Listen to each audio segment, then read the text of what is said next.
Hello കൂട്ടുകാരെ, ഇന്നത്തെ പുതിയ വീഡിയോയിലേക്ക് എല്ലാവർക്കും സ്വാഗതം കേട്ടോ. ഇന്നൊരു മീൻ ഫ്രൈഡ് റെസിപ്പിയാണ് കാണിക്കാൻ പോകുന്നത്. അതിന് കുറച്ച് ജിഞ്ചറും ഗാർലിക്കും, അതേ രീതി കുറച്ച് ഉള്ളിയും, ഇവിടെ ഞങ്ങൾ വലിയ സവാള കേട്ടോ യൂസ് ചെയ്യുന്നത്. അതിൻ്റെ കൂടെ കുറച്ച് കരിയാപ്പില ഇതും കൂടെ ആഡ് ചെയ്തിട്ട് നല്ലോണം കുറച്ച് ഉപ്പും കൂടെ ഇട്ട് ചതച്ചെടുക്കണം.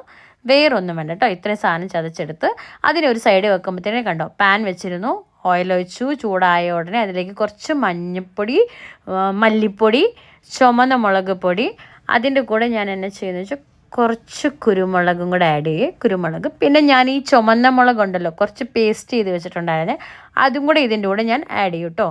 ഇത് ഇത്ര ആഡ് ചെയ്തിട്ട് നമ്മൾ നല്ലോണം ഇതിനെ മിക്സ് ചെയ്യണം. കുറച്ച് മൂപ്പിക്കണം കേട്ടോ. ഇതിൻ്റെ ഒരു പച്ച സ്മെല്ല് പോകുന്നിടം വരെ മൂപ്പിക്കണം. അപ്പോൾ ഇതിങ്ങനെ മൂത്ത് വരുമ്പോൾ അതിലേക്ക് കുറച്ച് ഉപ്പും കൂടെ ആഡ് ചെയ്തിട്ട് ഞാൻ ഈ ചതച്ച് വെച്ച സാധനങ്ങളില്ലേ അതും കൂടി ഇതിൻ്റെ കൂടെ ആഡ് ചെയ്യുന്നുണ്ട് കേട്ടോ. ആഡ് ചെയ്തിട്ട് നല്ലോണം ഇതിൻ്റെ പച്ച സ്മെല്ല് പോകുന്നിടം വരെ നല്ലോണം മിക്സ് ചെയ്യണം. സോ അതിൻ്റെ ഒരു ഗ്രേവി മാതിരി ഇതിനെ ആക്കിയെടുക്കണം. നമ്മൾ ഈ ഗ്രേവി മാതിരി ആക്കുന്നിടം വരെ നമ്മളിതിനെ നല്ലപോലെ മിക്സ് ചെയ്തുകൊണ്ടിരിക്കണം. അപ്പോൾ തന്നെ പച്ച സ്മെല്ലെല്ലാം പോകും. അപ്പോൾ ഈ ഗ്രേവി ആക്കുന്നതിന് മുമ്പ് അതിൻ്റെ കൂടെ നമ്മൾ ഇച്ചിരി വാളംപുളി കൂടെ ആഡ് ചെയ്യണം കേട്ടോ.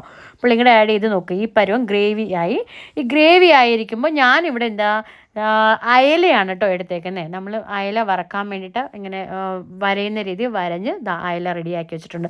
ഞങ്ങൾക്കിവിടെ നല്ല ഫ്രഷ് അയല കിട്ടി കേട്ടോ. അപ്പോൾ ഞാൻ അയലയിലൊന്ന് ട്രൈ ചെയ്യാൻ ഓർത്തുണ്ട്. ഇതെല്ലാം ഇങ്ങനെ മുക്കി ഇതിൻ്റെ അകത്ത് വെച്ചിട്ട് ഇതിൻ്റെ മേളിലേക്ക് ആ മസാലേനെ സൈഡിൽ നിന്നെല്ലാം എടുത്ത് ഇങ്ങനെ കോരി ഇട്ട് വെക്കണം കേട്ടോ.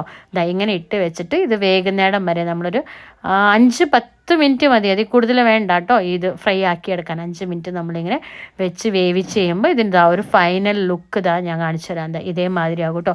ഇതേമാതിരി വേണ്ടവർക്ക് ഇങ്ങനെ യൂസ് ചെയ്യാം. നമ്മുടെ അവിടെ ഇത് ചിലവാവില്ല കേട്ടോ. നല്ലോണം ഡീപ്പ് ഫ്രൈ ആയ രീതിയിൽ തന്നെയാണ്, എന്നെങ്കിലേ നമ്മുടെ അവിടെ വർക്കൗട്ട് ആകത്തുള്ളൂ.